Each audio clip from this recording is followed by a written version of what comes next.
So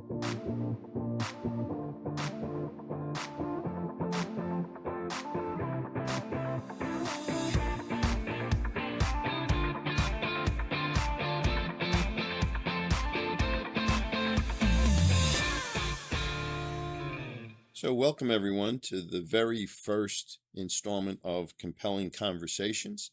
My name is Steve Ramerini and I will be your host. I'd like to introduce you to and welcome our very first guest, Roger Harrop, who joins us today from the UK. Roger is an author, a business advisor, mentor, consultant, and independent board director. He has spent over 25 years leading international businesses, including a PLC, which puts him in a very unique position to discuss today's business challenges.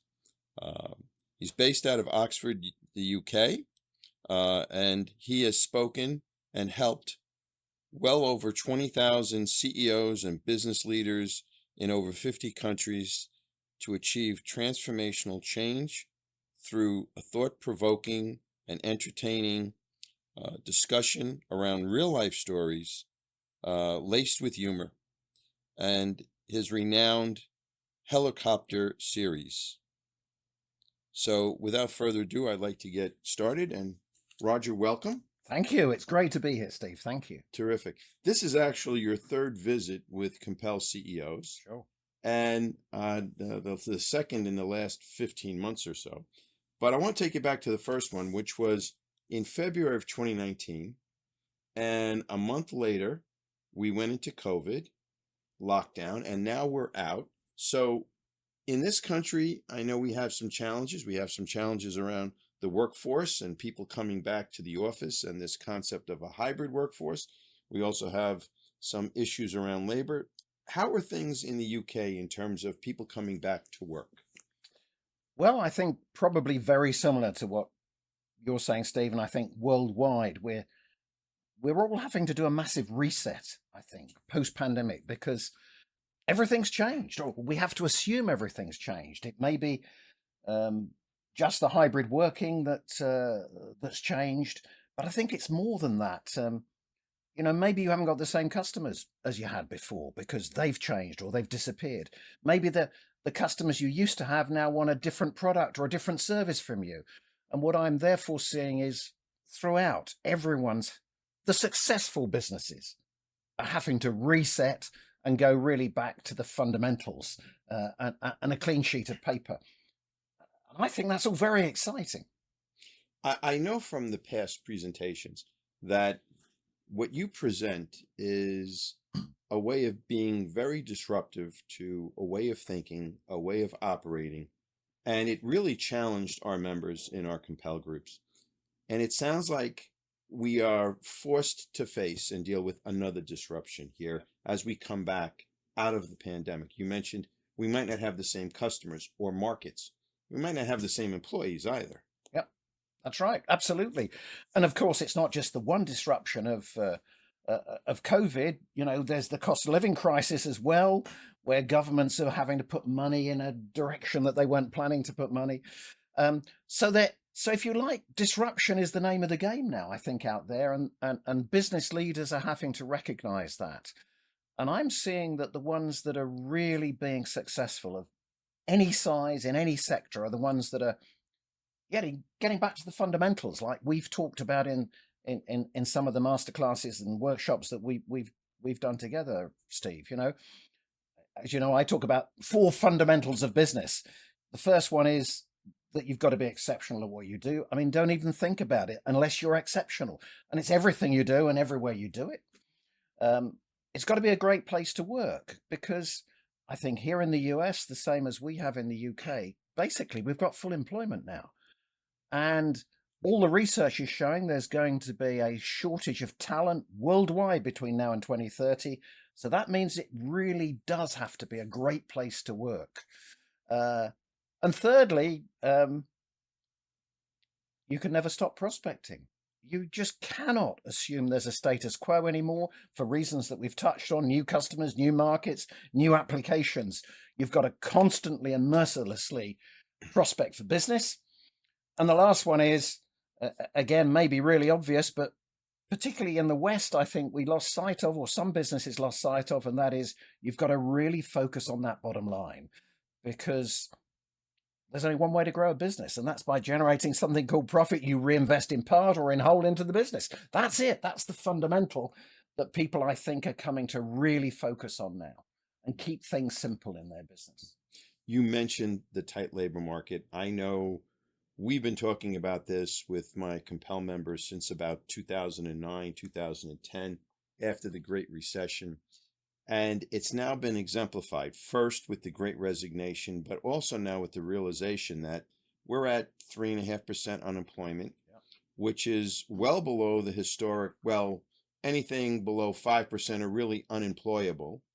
And yet we have twice as many job openings as we have candidates to fill them. So it's massive shortage of employable people, Mhm. people that are needed. How is it you're seeing around the world?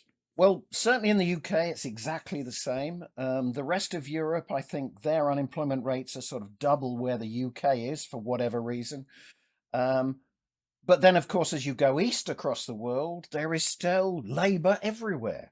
But it's interesting, I can remember when I first started out in business, it just so happened that one of the places that I spent a lot of time working was in Sweden. And Sweden, throughout its history, it's only 8 million people, I think, it's always had a shortage of labor. And therefore, what we saw was in Sweden, they were the first places where they started to use robotics, where they started to do anything to make sure that your talented people spent their time focusing on what only they can do. And it's something we're going to be talking about in a masterclass with you and your members tomorrow, Steve.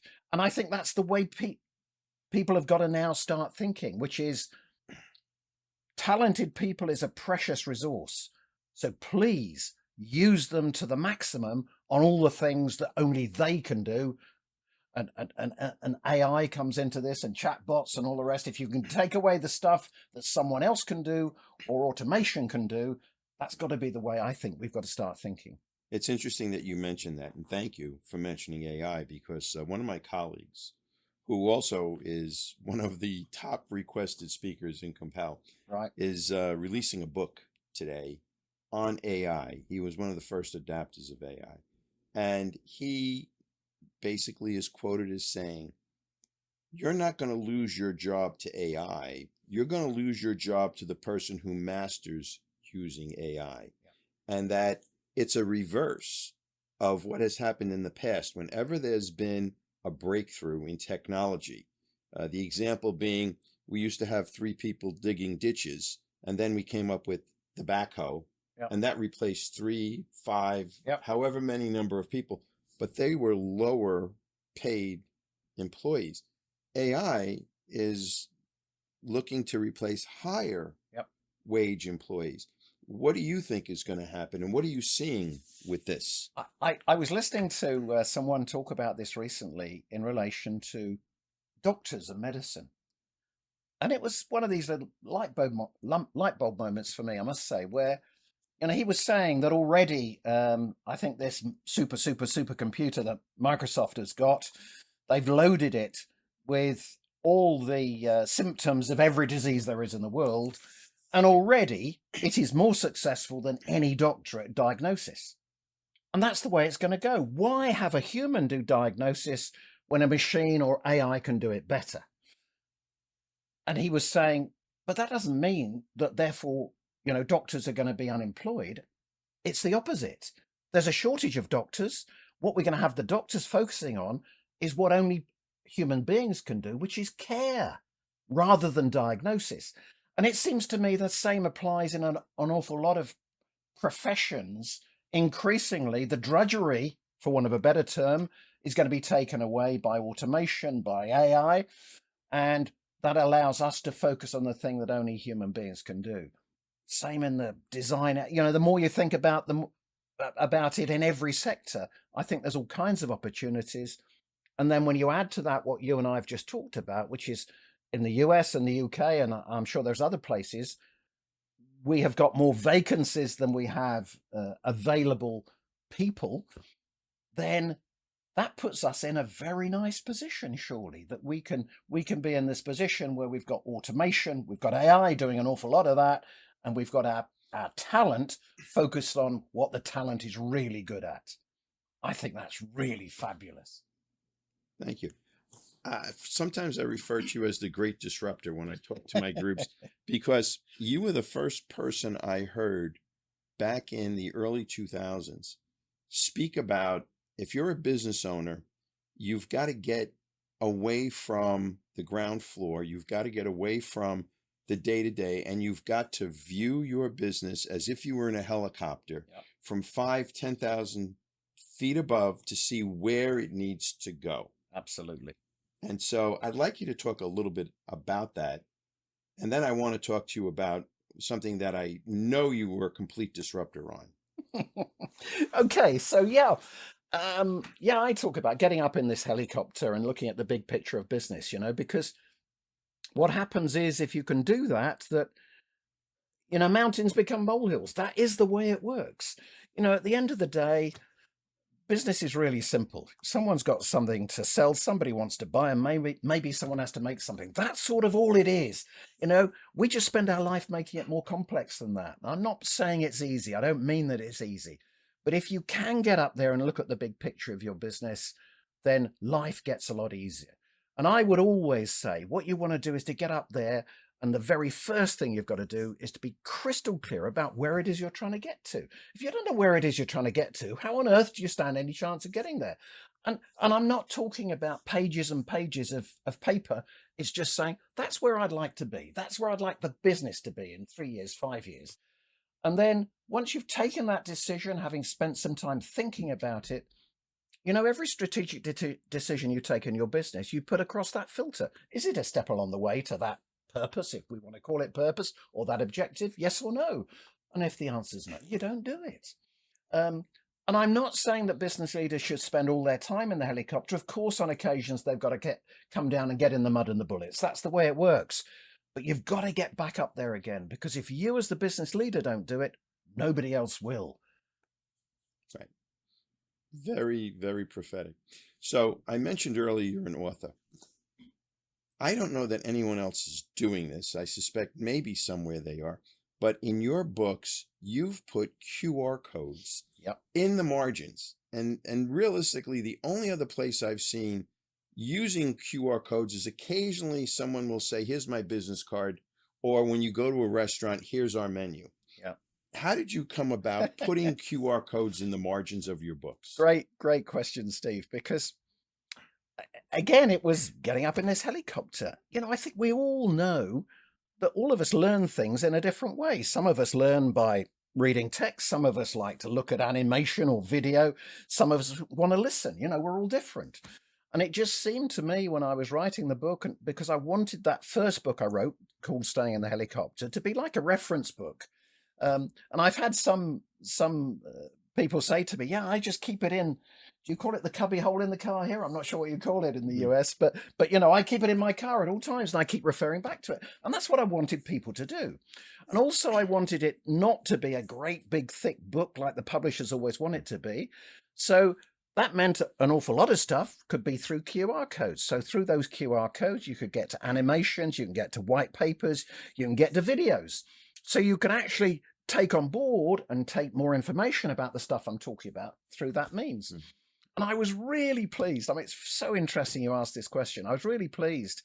One of the early reviews I got on Amazon by somebody said, fabulous book and all this. This is the future of books.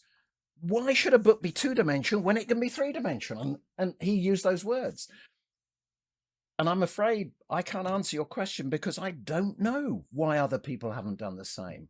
Why just write a book? Let's just call it a reference book in particular. Why just use text in a reference book? Why not have all these other means and it's not like it costs money. QR codes cost $0. And I like stuff that costs $0. It's a nice number. I think we all like stuff that costs $0. The closest thing I've seen is if you're reading an online article and it'll say like a keyword, and you click on the keyword, it'll take you to another article. Sure. It'll give you more background information, etc.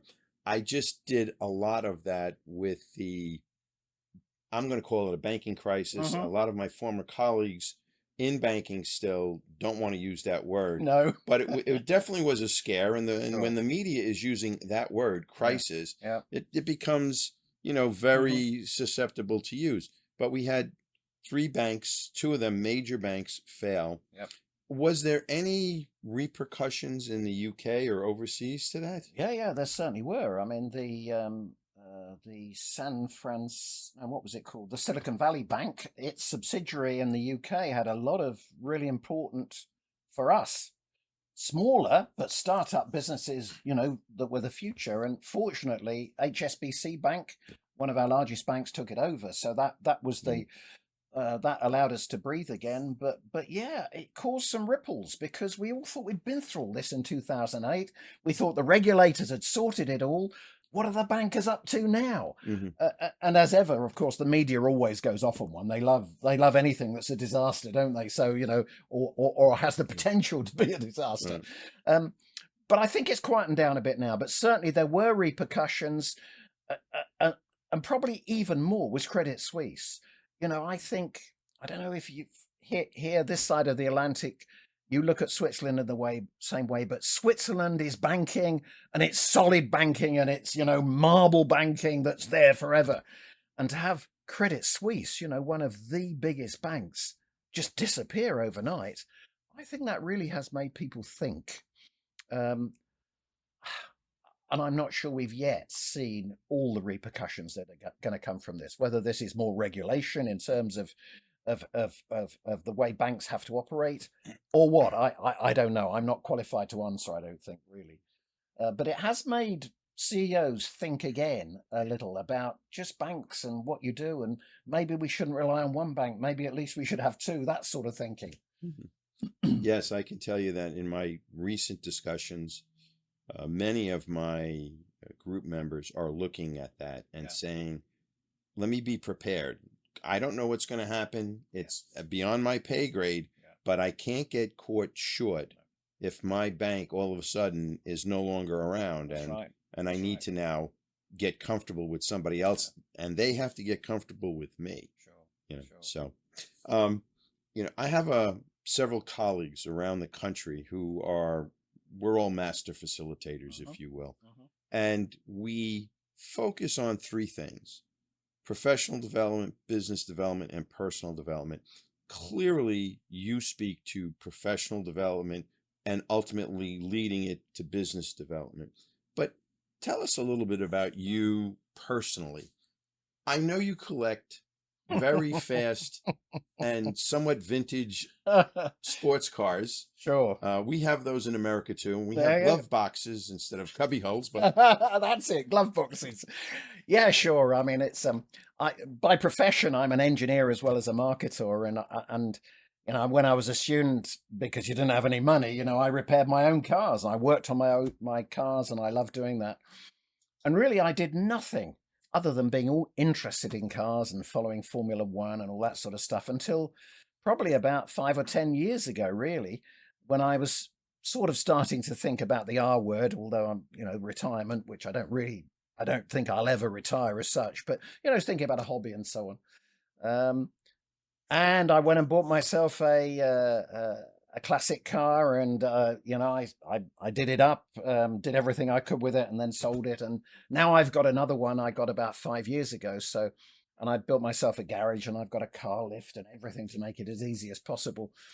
And I just love it. So in the winter, I work on the car, and in the summer, I drive it. I'm in this charity in the UK where we go to events all over the country with our classic cars, and we take people excuse me, we take people out for rides, and we charge them for that, and that money goes to charity. And it's fabulous. It's sort of a win-win for us because we get to use our cars all over the place, and we make some money. And one of the biggest event, or the biggest event we do, is the classic car show in the UK, in November. And the year before COVID, we made, over 3 days, we made $60,000 for children's charities. And you go, wow, isn't that lovely? mhm. So I love it. So yeah, I've just about done everything on this car. It's by the way, it's a 1962 Daimler Dart, although there's a little story here, if I may. It was launched. It's a V8. It was launched in 1959 at New York Motor Show as the Daimler Dart by this British company called Daimler. And apparently on the first day, Chrysler came along and tapped on their shoulder and said, "No, you don't. We own the name Dart. We've already registered it, the Dodge Dart. You can't use that name." And unbelievably, they hadn't checked this beforehand. So it's not the Dart. They then called it the SP250 because it was a 2.5 litre V8. But still, everyone calls it the Dart. It was way ahead of its time. When it was launched, it was the fastest production car available, 126 miles an hour. And I love it. And I say, where are we now? 2 years ago, I overhauled the engine, which is something I haven't done, as I say, for 50 years, and certainly not an engine as complex as this. But I loved it. I really enjoy it. And in fact, just this weekend, just gone, I was down at Goodwood, the motor racing circuit in my old car, and yeah, I enjoy that no end. Very good. So what's next for Roger? Well, I've got to the point now, I guess, Steve, where, as far as my speaking business is concerned, I hope this doesn't sound really bad, but I only want to speak to people who want to listen, if you know what I mean. So I've really stopped doing the big conferences because, to be honest, an awful lot of people at these conferences are there to meet their mates they haven't seen before and have a drink. And I'm not sure as a speaker, actually, you can change people. I love working with groups like yours because they listen, they challenge, and then if it makes sense, they go and do it. And I find the same thing in the developing world. I love working in the developing world because the same thing. I talk to CEOs in places like Ethiopia, for example, and the same thing. They'll listen to me, and if anything, they move even more quickly than would happen here in the US or in Europe. They just say, "Yep, that makes sense," and it's done. And I love that. I just love that. And I come back to Europe and the US and give CEOs a hard time and say, just stop prevaricating. You're much better taking the wrong decision than taking no decision. Just get on with it and just keep it simple. And I love that. So that's what I enjoy doing. I get a really big kick out of that. And just for me, like I just last week, I got an email from a guy who said, "You won't remember me, but at the end of last year, I attended one of your workshops. We've just had a record year. Thank you very much. It's down to you." And wow, that's just lovely. Sounds like there could be another book, like the greatest hits of Roger Harrop, or no. case studies. I hate writing books. I've written to my business partner. I've got a business partner in South Africa now. She's the next generation coming through. I call myself the CEO expert, and she's calling herself the next CEO expert. And we took the opportunity of the lockdown to rewrite both my books completely from scratch, and we republished them last year. So it's down to her now, not down to me, but she may pick my brains when she's doing it because I think she's itching to write another book, that's for sure. Okay, great. Well, I'm sure it'll be a fantastic book based upon your tutelage. Final thoughts from you to the business owners out there. Well, thanks for asking that, Steve. You know what? I think this is the best time to be in business ever. And the reason I say that is because nothing's a given. Absolutely nothing's a given. As we said earlier, customers are changing, markets are changing, technology is changing. Everything's moving much more quickly than ever before. There's disruptors everywhere. So be one yourself. Be a disruptor. You can be in your industry. Don't look backwards, just look forwards. And I just think I'm very envious of people running businesses at the moment because I think it really is the most exciting time ever. Just go for it, guys. Roger, thank you so much. My pleasure. I'm looking forward to having you with us this week, and I know my group members are as well. So, again, Roger, great having you here, and that'll be it for us now in the first episode of Compelling Conversations.